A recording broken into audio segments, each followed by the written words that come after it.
For 5 straight years, the billionaire's wife terrorized everyone around her. She ruined careers, humiliated people, and even made a young man break down in tears after costing him his job, and she still walked away smiling. No one ever stood up to her. No one even dared. But everything changed the day a broke, exhausted black waitress, a woman with absolutely nothing left to lose, uncovered the billionaire wife's darkest secret. What happened next is the story of how one ordinary person brought down a monster. Not with power, not with money, but with a single, fearless word. And by the time you reach the end, you'll never view the powerful the same way again. It may sound like a revenge story, but trust me, it's about something far deeper. Before we begin, make sure to like, subscribe, and hit the bell icon, because stories like this, stories that expose what real courage looks like, deserve to be heard. Now let's start. Everyone always said you could feel the temperature drop when Mrs. Valencia Kingsley entered a room. Some joked that she brought winter with her. Others whispered that she was winter, cold, merciless, and impossible to survive if you were caught in her path. Tonight, as she stepped into La Rouge, the most elite restaurant in the city, the air stiffened instantly. Conversations died. Waiters who had been smiling seconds earlier suddenly looked like scared school children waiting for punishment. For years, Valencia Kingsley had ruled the high society scene with a diamond fist. She was the billionaire's wife, but many believed she was far more dangerous and far more ruthless than the billionaire himself. A single complaint from her could end a job, a business, or a dream, and she enjoyed doing it. People said she never ate dessert because ruining people was sweet enough for her. But tonight, without knowing it, she was about to meet the one person who would not bow. Her name was Amara. Amara was new, a waitress who had joined La Rouge only 2 days earlier. She wasn't like the others. While the rest of the staff lived in fear of losing a prestigious job, Amara had already lost everything. Her savings were gone. Her apartment landlord was threatening eviction. Her grandmother's medical bills were piling up like a wall closing in. She was working 3 jobs, and still, it wasn't enough. She had nothing left to protect, and sometimes, that gave a person a kind of quiet bravery that couldn't be broken. Amara pushed through the kitchen doors holding a tray of appetizers, unaware of the chaos just moments away. Her co-workers rushed up to her in panic. "Table 7, the head waiter whispered urgently. "She's here." "Who?" Amara asked, confused. They all stared at her like she had asked who the sun was. "Mrs. Kingsley," one mouthed dramatically. "The billionaire's wife." Another added, "Don't make eye contact unless she speaks to you. Don't smile too big.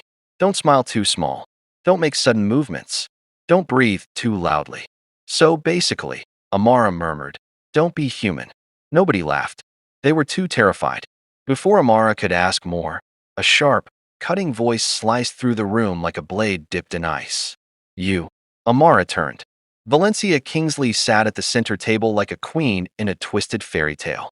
Her gown shimmered like it was woven from dollars instead of fabric. Diamonds dangled from her ears like icicles. Her posture was so perfect it looked painful. Her eyes locked onto Amara the way a hunter locks onto prey. "You're new," Valencia said in a tone so cold it could have frozen boiling water. "Yes, ma'am," Amara replied calmly. Valencia smirked. "That explains why you still look hopeful." The staff behind Amara winced. "What is your name?" Valencia demanded. "Amara."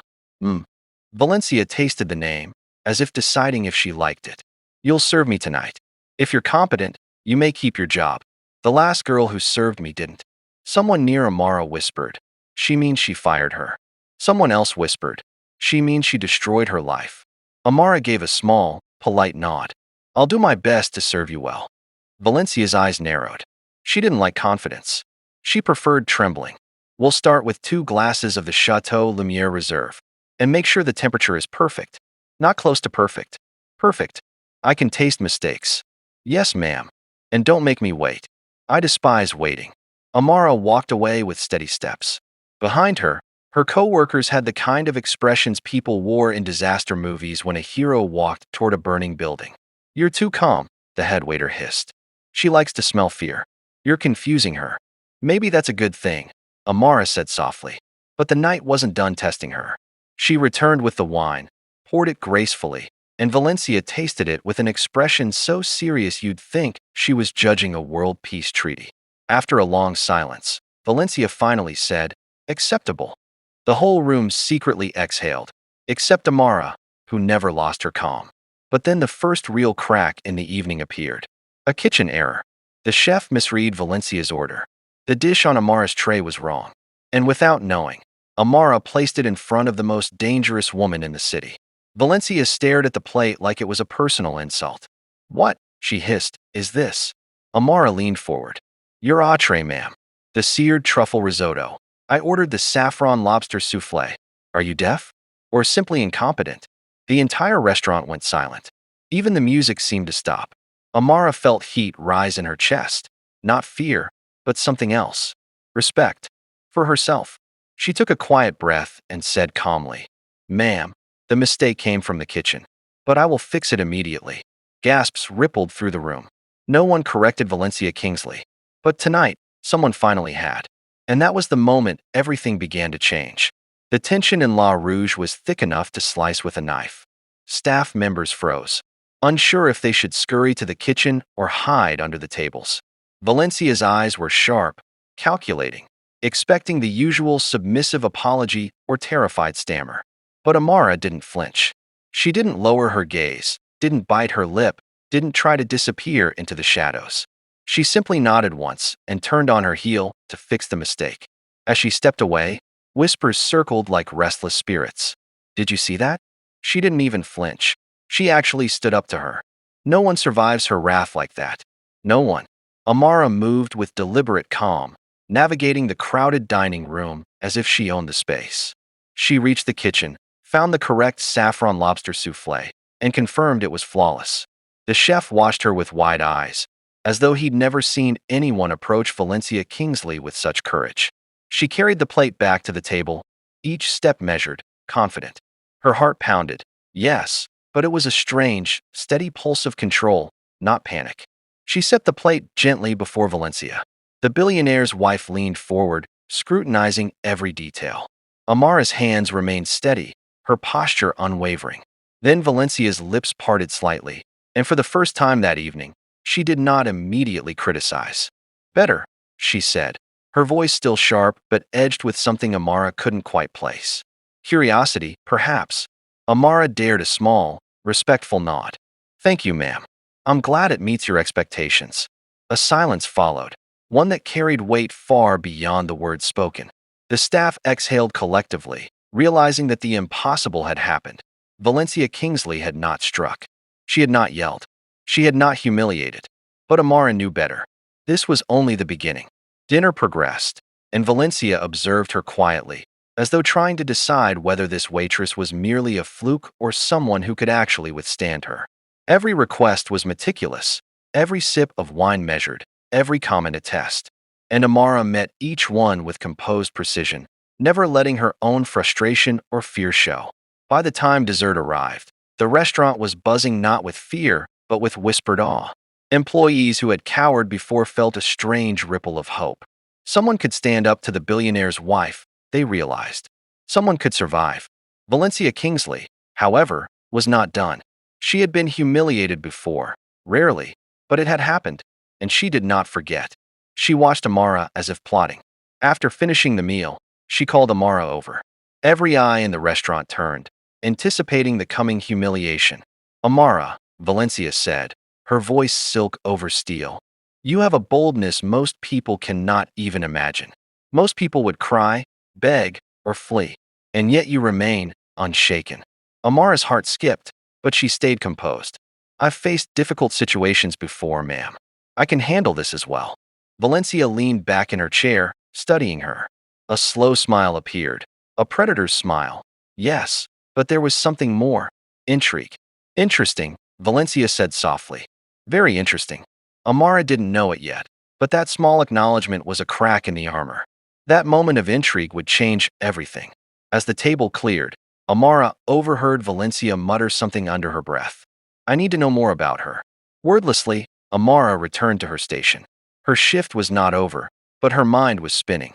She had survived her first encounter with the most feared woman in the city without losing her composure. Yet there was an undeniable tension. Valencia would test her, surely. and Amara had no illusions about what that might mean. The following week, the test began. Small, calculated attempts to undermine her, questions designed to embarrass, subtle digs meant to make her stumble. But each time, Amara handled it with quiet intelligence. She did not fight fire with fire, but fire with calm water. She did not raise her voice. She did not complain. She simply did what needed to be done, and when Valencia tried to provoke her, Amara responded with unwavering dignity. It was during one of these evenings that Amara stumbled upon something unexpected. While delivering a bottle of vintage wine to Valencia's table, she noticed a slip of paper tucked under the menu. Valencia had left it there accidentally. Amara hesitated but could not ignore it. Her curiosity and survival instincts kicked in. She read it. It was not a list of investments or party guests. It was a personal document, filled with private confessions, fears, and schemes. A side of Valencia no one had ever seen. Insecurity, manipulation, and an obsession with control.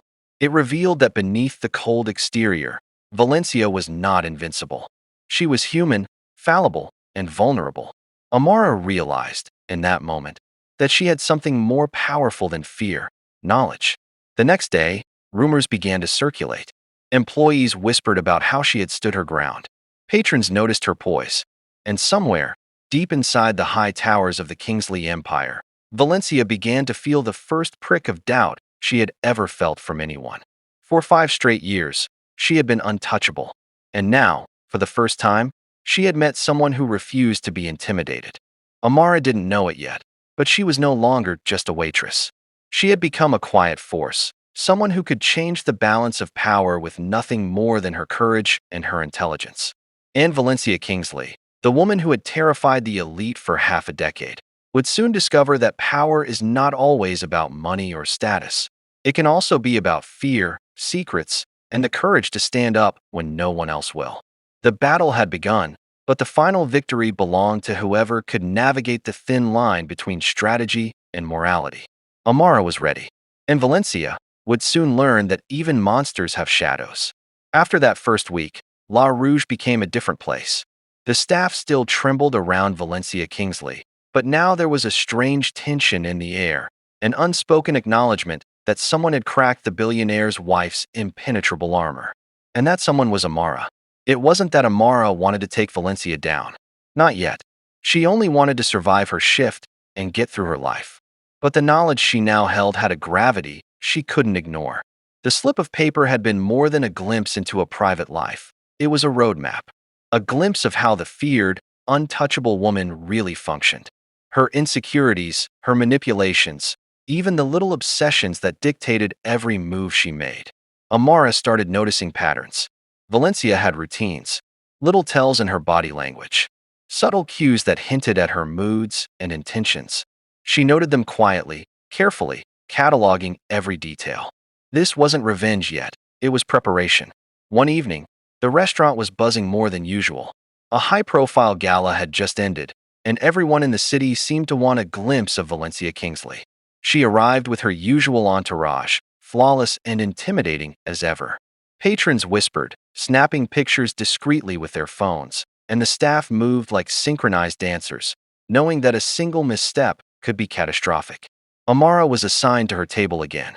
She approached with her usual calm, carrying the vintage wine Valencia had requested. The eyes of everyone else were on her, wondering if the young waitress would falter under the billionaire's gaze. Valencia looked at her and smiled, just a tiny curl of the lips. It wasn't warm, it wasn't friendly, but it was acknowledgement, recognition. The first time she had truly noticed Amara as someone more than a waiter to be tested. "I hope you haven't forgotten my preferences," Valencia said softly, almost casually, as if daring Amara to slip. "Not at all, ma'am," Amara replied, keeping her voice steady. "Everything will be exactly as you like." Valencia leaned back, her piercing gaze studying her. And for the first time, she hesitated before making a demand. Amara's calm defiance had created a pause, and Valencia didn't like it, but she also couldn't look away. It was during the dessert service that the real challenge came. Valencia's assistant whispered something in her ear, something Amara couldn't hear. Valencia's expression shifted ever so slightly, a flash of alarm behind the usual calculated poise. She looked at Amara with an intensity that felt almost dangerous.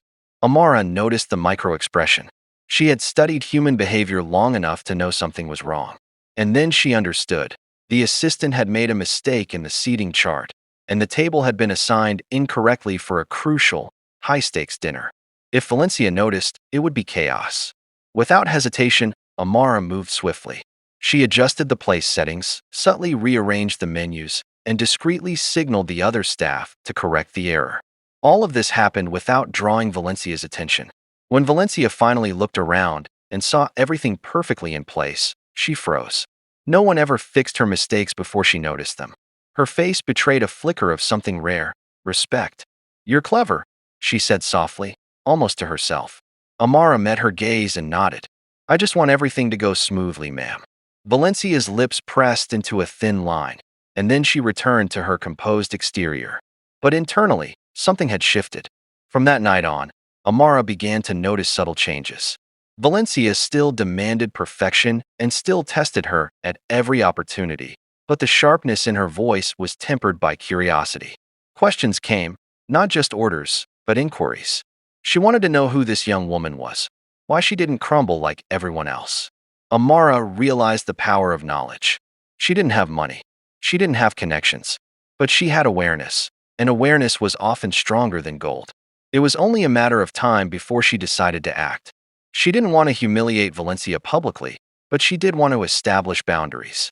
One day, when Valencia made a particularly cutting remark in front of other staff, Amara did something no one had dared to do.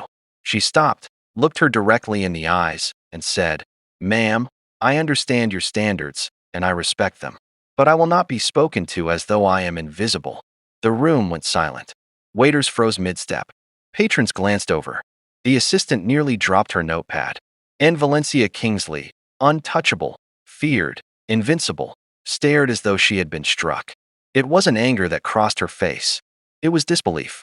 No one had ever spoken to her like that. No one had ever dared.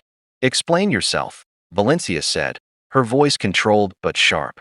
Amara didn't flinch. She didn't stumble. "I am here to do my job, ma'am. I will meet your expectations. But I will not be humiliated. I will not be intimidated. Not by anyone." There was a pause. A long, deliberate pause that felt like the stillness before a storm. Valencia studied her, her expression unreadable. Finally, she smiled. Not a warm smile. Not a friendly one. But a small, acknowledging one. "Interesting," she said. "Very interesting indeed." It was the first time in years that Valencia had spoken to someone as an equal rather than a subject. The staff exhaled in relief, barely daring to move. And somewhere, deep inside, Amara felt a surge of pride, not arrogance, but quiet confidence. She had drawn a line. She had planted the seed of change. Over the following days, Valencia watched Amara closely. Every action, every choice. And slowly, ever so slowly, the tables began to turn, not with confrontation, but with understanding. Valencia realized that fear alone did not command respect. Intelligence, dignity, and courage commanded it. And Amara, once a broke, exhausted waitress with nothing to lose, was learning that sometimes standing up was the most powerful act of all. Word of Amara's quiet defiance and skill spread quickly through La Rouge. Staff who had once trembled in fear of Valencia Kingsley now watched with cautious admiration. Patrons noticed a subtle change in the dynamic too. The billionaire's wife, though still commanding, no longer radiated absolute terror. There was tension, yes, but it was now balanced with a sense of curiosity, even intrigue. Amara, however, remained focused. She wasn't seeking recognition or praise. She had discovered something far more important. Power could be challenged without using power itself. She had learned that even the seemingly untouchable could be humanized, could be understood, and could be influenced through intelligence, courage, and observation. One evening, during a private dinner Valencia hosted for influential business leaders, the true test arrived. The dining room was filled with high-profile guests, all carefully chosen by Valencia herself. Their glances flicked toward Amara as she approached the table, serving with practiced precision. Every eye seemed to be studying her, silently betting whether she would falter. Valencia's husband, usually detached from his wife's social displays, observed her intently tonight. He had noticed Amara's poise and subtle confidence. While he remained silent, Amara sensed that the stakes were higher than ever. One wrong move, one minor slip, could result in disaster, not just for her, but for the evening itself. Everything began smoothly. Amara poured the wine at precisely the right temperature. She arranged the cutlery and plated courses with precision, each movement calm and deliberate. Valencia made a few sharp observations, testing her, but Amara handled them gracefully, never showing irritation or hesitation. The billionaire's wife, for once, didn't dominate the conversation. She watched, observed, calculated. Then came the moment that would change everything. One of Valencia's guests accidentally knocked over a glass of champagne. The sparkling liquid spread toward the pristine tablecloth, threatening to ruin a carefully curated centerpiece. Gasps echoed in the room. Staff froze, anticipating disaster. Amara acted instantly. With steady hands, she grabbed a cloth and caught the spill before it could reach the centerpiece. She didn't hesitate, didn't stammer, didn't wait for instructions. In mere seconds, the table was restored to perfect order. Valencia Kingsley's eyes widened, not in anger, but in astonishment. No one had ever been so decisive, so calm, so competent under pressure. Her usual instinct was to criticize, to assert control, to remind everyone of her dominance. But something about Amara made her pause. "You handle pressure well," Valencia said quietly, leaning back in her chair. "Very well indeed." Amara simply nodded. "I do my best, ma'am." It was then that Valencia made a subtle but dangerous mistake. She let curiosity slip into her tone. "Tell me, Amara, how do you remain so composed? You faced me all week, and yet you show no fear." "What?"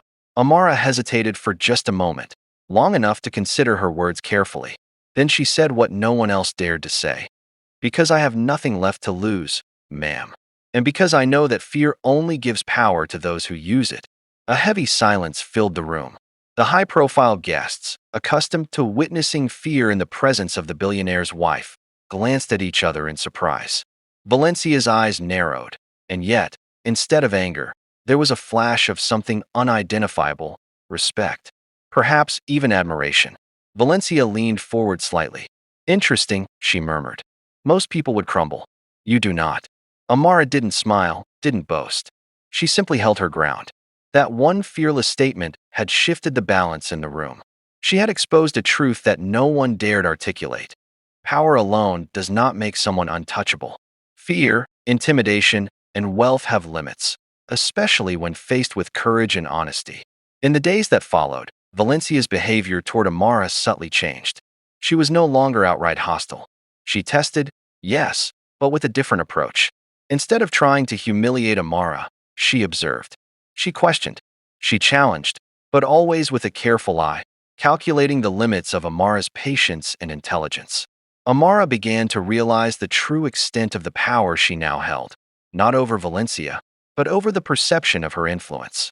By standing up, by remaining composed, by understanding her adversary's weaknesses, she had become a force to be reckoned with. People whispered her name throughout the restaurant. Patrons were intrigued. Staff were inspired.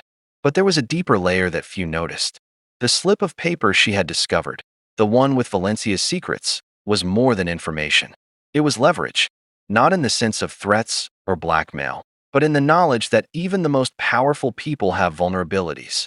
Valencia's reputation as a monster was carefully curated, and now Amara could see the cracks beneath the surface. Amara did not act rashly. She did not flaunt this knowledge or expose it publicly. Instead, she let it inform her approach, guiding her decisions and her interactions with Valencia. Every action, every word, every choice was calculated, not for revenge, but for survival and integrity. One evening, as the restaurant quieted after a busy night, Valencia approached her privately. There were no witnesses, no audience, only the two of them. "You've surprised me, Amara," Valencia said softly, her voice stripped of the usual venom. No one has ever spoken to me that way. Not with respect, and not with courage. I must admit, I did not expect it."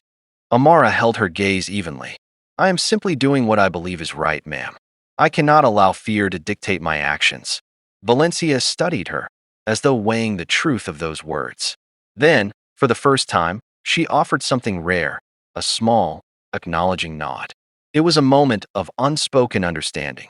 Power, Amara realized, was not always in the hands of those with wealth or status. Sometimes, it belonged to those who had the courage to stand, to speak, and to act with clarity when no one else would. That night, as Amara walked home, she understood something profound. She had faced the most feared woman in the city and not only survived, but emerged stronger, wiser, and more aware of the fragile nature of power. Valencia Kingsley, the billionaire's wife who had terrified everyone for years, had met her match, not in wealth or influence, but in courage, intelligence, and an unshakable sense of self. The battle was far from over, but Amara had proven one undeniable truth. Even the most untouchable monsters have shadows. And sometimes, one ordinary person, armed only with fearlessness and clarity, could expose them. The weeks that followed marked a quiet revolution at La Rouge. Valencia Kingsley, the untouchable, feared, and idolized figure, began to operate differently. She was still sharp, still demanding, but there was a subtle shift, one that no one else fully understood. The staff noticed it first. Valencia's comments were less cutting, her criticisms less public, her scrutiny more measured. It wasn't friendliness, not yet, but it was acknowledgement. Recognition that someone had seen through her armor and survived. Amara, meanwhile, continued her work with the same grace and intelligence that had earned her this fragile respect. But she was also aware of her growing influence. People listened to her suggestions. Patrons noticed her attentiveness.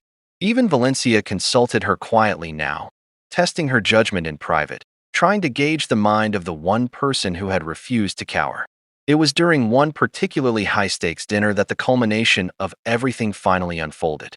The event was attended by major investors, high-profile socialites, and media personalities. Valencia was hosting, as always, in a bid to impress, intimidate, and cement her social dominance. A delicate mistake occurred in the kitchen. A rare bottle of wine was misread, and the wrong dish was prepared for one of the investors, a potential catastrophe. The usual reaction from Valencia would have been a verbal assault so severe it would leave everyone trembling. Amara, however, had anticipated such mistakes. She quickly assessed the situation, corrected the errors with calm precision, and ensured the dinner proceeded flawlessly. Valencia watched, silent and stunned. She had never seen someone handle such pressure so effortlessly, with no fear and no hesitation. Something inside her shifted. She realized, perhaps for the first time in her life, that power without understanding could be fragile. That fear alone did not guarantee control. After the dinner, Valencia called Amara aside. For a moment, there were no words, just a shared acknowledgement of what had transpired. Valencia's expression softened, not fully, but enough for Amara to see the woman beneath the reputation.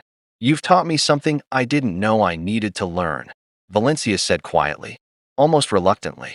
Courage and integrity can command respect in ways power never could. Amara nodded quietly. "We all have choices, ma'am. Sometimes fear rules. Sometimes courage does. And sometimes it's knowing the difference." Valencia regarded her thoughtfully, a flicker of something almost human appearing in her eyes. She had been untouchable for so long, and yet this young waitress, this ordinary woman with no wealth or influence, had challenged her in a way no one else had ever dared. It was then that Amara realized the final lesson. It wasn't about revenge. It wasn't about breaking someone down or humiliating them. It was about exposing truth, the truth that no one, not even the most powerful, is infallible. That human nature, courage, and dignity can change the dynamics of power in subtle but profound ways. From that day forward, Amara continued her work at La Rouge, but things were different. The staff moved with confidence instead of fear. Patrons respected her presence. And Valencia Kingsley, still formidable, still commanding, had learned a lesson she would never forget. Amara never sought recognition or reward. She didn't publicize her triumphs or flaunt her victories. Her strength lay in her quiet resilience, her composure under pressure, and her fearless willingness to stand for what was right, even when no one else would. In the end, the billionaire's wife remained powerful in the eyes of the world. But those who had witnessed Amara's courage began to understand a truth long hidden behind wealth and reputation. Real power is not measured by fear, but by respect, integrity, and the ability to stand unwaveringly when everyone else bows. And as for Amara, she had discovered something even more valuable than survival or recognition. She had discovered that courage could change not only how people saw her, but how they saw the world around them. That even the most feared, untouchable people could be humanized, challenged, and understood, and that human understanding was far more powerful than wealth or status. By the time Valencia realized what had happened, it was too late to assert dominance in the same way. Her fearsome reputation remained, but quietly, privately, she had learned that it could be challenged, not with money, not with influence, but with bravery, intelligence, and dignity. And so, the story ends not with revenge, but with transformation. One ordinary waitress had uncovered the truth about a monster and changed her world, not by defeating her outright, but by standing strong, fearless, and human. Amara walked home that night under the city lights, carrying nothing but the weightless pride of knowing she had faced the untouchable and remained unshaken. She had no wealth, no power, no title, but she had something far greater: courage that could never be taken, and wisdom that would stay with her forever. And in the glittering world of billionaires, elite dinners, and unspoken terror, that single truth had quietly, irrevocably changed everything. The billionaire's wife still ruled her empire, but she would never look at the world the same way again. And neither would anyone who had seen what it truly meant to stand without fear.